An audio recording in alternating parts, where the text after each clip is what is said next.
Mwami Yesu turagushimiye cyane, turagukengurukiye Mwami kubera watugiriye neza.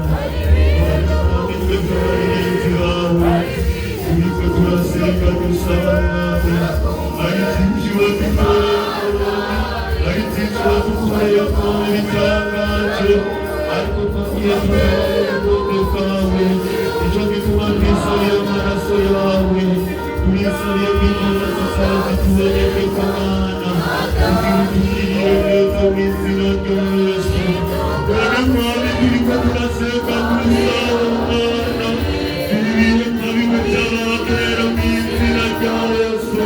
Turakubona Mwami kugira ibihe byiza mu izina rya Yesu Kristo, nicyo gituma turiko turasaba impunzi, turashaka Mwami ko bayizima bera bambere mu izina rya Yesu, kubwo Mwami bahagarara mu kunesha kuje bari bafise mpwemu yera.